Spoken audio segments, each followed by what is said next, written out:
வெறும் சாதி அரசியலையும் மத அரசியலையும் சாதி பெருமிதங்களையும் மத பெருமிதங்களையும் அரசியலாக இங்கே மக்களிடத்திலே அள்ளி இறைத்துக் கொண்டிருக்கிறவர்கள் மத்தியில் இடதுசாரி பார்வை கொண்ட ஒரு கருத்தியல் இந்த மண்ணுக்கு தேவை. தேசிய அளவில் அது வலிமை பெற வேண்டும். அதற்கு தேசிய பார்வையும் தேவை என்கிற அடிப்படையிலே இயங்குகிற இயக்கம்தான் விடுதலை சிறுத்தைகள் கட்சி. அதனால்தான் எல்லோரும் தேர்தல் கணக்கு போடுகிற போது நாம் தேசத்தின் பாதுகாப்பை பற்றி கவலைப்பட்டுக் கொண்டிருக்கிறோம், பேரணி நடத்தி கொண்டிருக்கிறோம். எத்தனை இடங்களில் நீங்கள் போட்டியிடப் போகிறீர்கள் என்று திரும்ப திரும்ப கேள்வி கேட்கிறார்கள். பாவம், அவர்களுக்கு இன்னும் சிறுத்தைகளை மதிப்பிட தெரியவில்லை, திருமாவளவனை மதிப்பீடு செய்ய முடியவில்லை என்பதுதான் என்னுடைய பார்வை.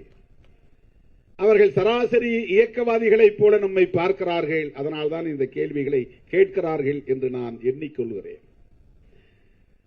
தற்காலிகமான பயன்களுக்காக இயக்கம் நடத்துகிறவர்களோடு நம்மை ஒப்பீடு செய்து பார்க்கிறார்கள் என்று அவர்களின் கேள்வியை நான் பரிதாபத்தோடு தான் பார்க்கிறேன். தோழர்களே, நாம் அவற்றையெல்லாம் கடந்தவர்கள். அது இப்போது அவர்களுக்கு புரியாது. இதை புரிந்து கொள்வதற்கே அவர்கள் இன்னும் பல ஆண்டுகள் நம்மை படிக்க வேண்டும். ஏதோ திருநீரை அழித்து விட்டான் திருமாவளவன் என்று அரசியல் பேசுகிறார்கள்.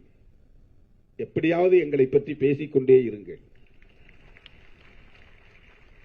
எதிராகவோ ஆதரவாகவோ எங்களை பற்றி பேசிக்கொண்டே இருங்கள். ஏனென்றால் நாங்கள் தேசத்தை திருத்தி அமைப்பதற்காக, புதுப்பித்து கட்டமைப்பதற்காக, புதிய இந்தியாவை உருவாக்குவதற்காக, புரட்சியாளர் அம்பேத்கரின் கனவை நனவாக்குவதற்காக போராடிக் கொண்டிருப்பவர்கள்.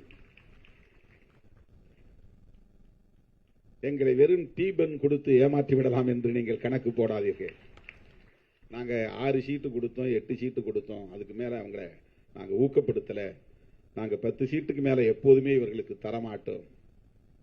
அது உங்கள் மதிப்பீடு. எங்களை பொறுத்தவரையில் நாங்கள் 234 தொகுதிகளுக்கு இணையானவர்கள், தகுதியானவர்கள். அந்த வலிமை எங்களுக்கு உண்டு. இதை நான் ஆணவத்தில் சொல்லவில்லை, வெறும் தேர்தல் கணக்கில் சொல்லவில்லை, சமூக மாற்றத்தின் பார்வை அடிப்படையில் சொல்லுகிறேன்.